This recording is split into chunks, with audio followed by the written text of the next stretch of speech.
As we night march closer to the Japanese release of Inferno X on September 26, which just so happens to be the same date as our Mega Evolution base set, more new cards have been revealed. Just be aware that these won't be out in English until Phantasmal Flames, which releases on November 13th in TCG Live. It will include 6 Mega Evolution Pokemon EX, 4 of whom we are intimately familiar with in Charizard X, Sharpedo, Gengar, and Diancie. The other 2 are Lopunny and Heracross, though the former has yet to be revealed. So we'll start with the latter. I've got good news about Mega Heracross EX and I've got bad news. The good news is that it's better than the atrocious Mega Heracross Uppercase EX from back in the day. The bad news is that it sucks harder than Ash's Heracross on Bulbasaur's Bulb.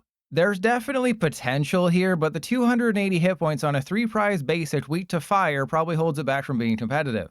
For 2 Grass Energy, Heracross does 100 damage plus however much damage it took the previous turn. So if the thing just survived a hit, it can retaliate for a good number. Except until Rotation in March takes Goldengo and nerfs Raging Bolt, not even Heroescape is going to protect Heracross from getting one-shot. Especially not if Mega Charizard becomes a thing. The alternative is Survival Brace. But even if they deal max damage to Heracross, Panzerhorn's still not doing more than 380 damage, which can't KO any Caped Evolved Mega. And a smart player would just do less damage. Or use Monkey Dory to soften up. Or Scrapper away the brace. Okay, so what about Mountain Thrust, which is what I did several times during my last hiking trip. For 3 Grass Energy, it does just 170 damage and mills 2 cards from their deck. That's kinda horrible. You're 3-shotting Mega Venusaur and Gardevoir at that point, and getting the energy on Heracross isn't easy to begin with. If you're going for a milling strategy, Woad Trio's better. And if you're going for an attacking with a basic Grass EX strategy, Teal Masked Ogerpon is better. The saddest part is that the Pokemon Company is giving Mega Heracross support in the form of Ludicolo.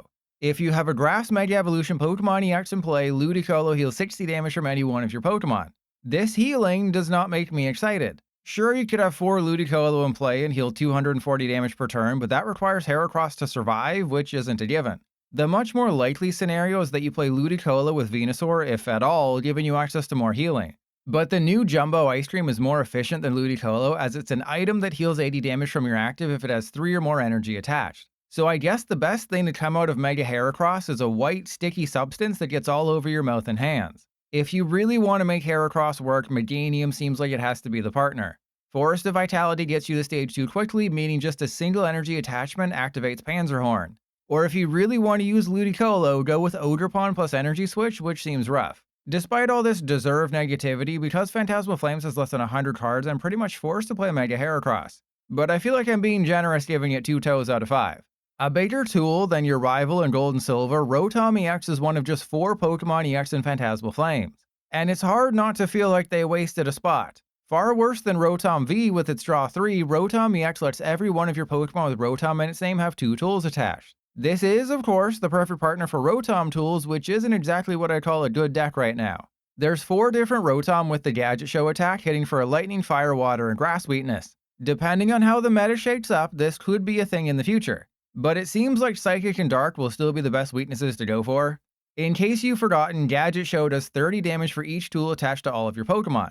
Previously, we paired it with Revavroom EX, you could have 4 tools attached to itself. Slap some Rigid Band on it, and knocking it out became too much of a chore. If we're meant to change the list around to Rotom EX, we'll have to expose a 190 hit point 2-prizer with a horrible attack. If I had to guess, I'd say the 2 most important tools will be Brave Bangle and Counter Gain. The double colorless attack cost of Gadget Show is more annoying than a Gardevoir player who takes the time to think about their moves. Counter Gain turns it into a 1 energy attack cost, provided you're losing.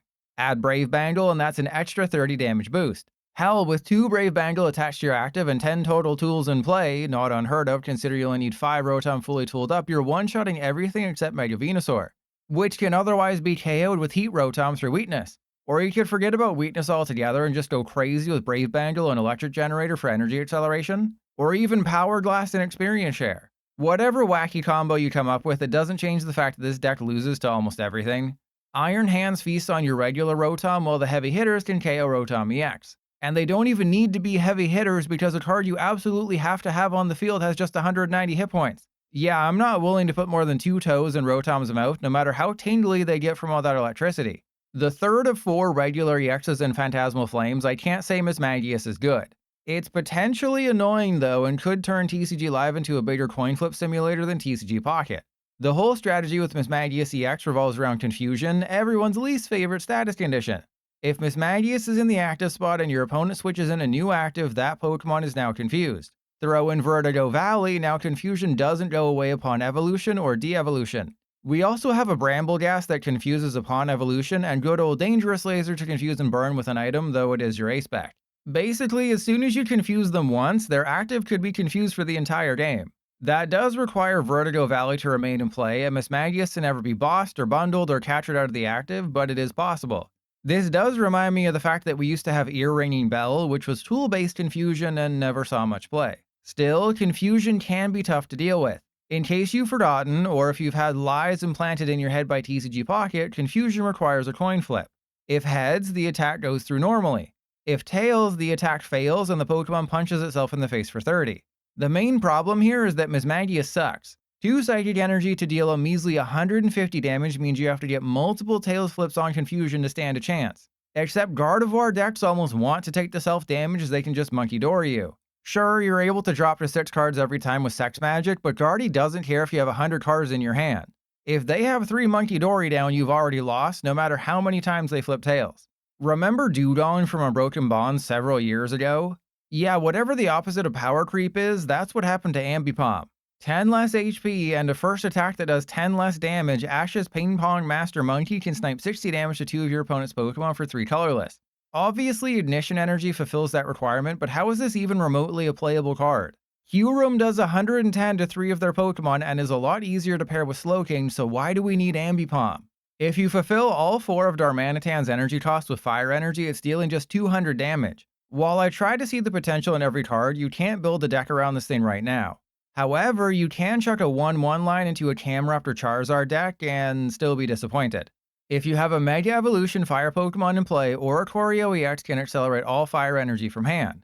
So as a backup attacker, Darmanitan's an option. You'll just have to Fire Breather 7 energy into your hand, then attach all of them to Darmanitan to take a one-shot. Honestly though, you're probably better off going with Reshiram EX, who only needs 3 energy to deal up to 380 damage, whereas Darmanitan needs 8 to deal 360.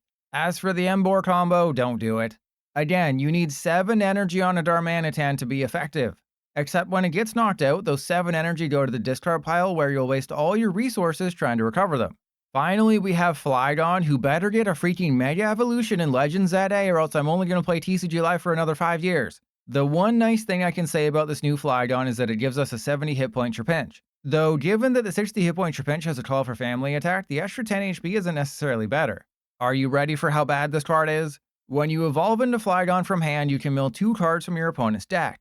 And if it's knocked out by damage from an attack, you can mill 2 more cards. So if you get this stage 2 fully up and running, which only does 130 damage with its attack, you can maybe possibly mill 4 cards. Obviously you can reuse the ability with Turo Shenanigans, but in what universe are you reaching for Flygon over Wood Trio? Next Sunday, I'll cover the rest of Japan's Inferno X set, including Megalopon EX and whatever the 4th EX is, which will make up the majority of Phantasmal Flames. To be honest, I'm worried about our next set. Mega Charizard should be great next year and Toxtricity is awesome, but in a set with less than 100 cards, it seems like there's going to be a lot of disappointing ones. While Mega Diancie is seeing a little bit of play in Japan with Wonder Patch, Sharpedo looks rough, and the new Rotom and Mismagius have the potential to be bulked. Maybe Mega Lopunny can save us by having the art just being her feet in 4K. But Phantasmal Flames is shaping up to be the worst competitive set since, well, Black Bolt and White Flare. You know, I'm starting to think that the Pokemon Company's decision to give us 6 new sets each year is hurting the impact of main sets. Then again, more sets equals more money, so I doubt we'll see an improvement on the competitive side anytime soon. What do you think about the current state of Phantasmal Flames? Let everyone know in the comments.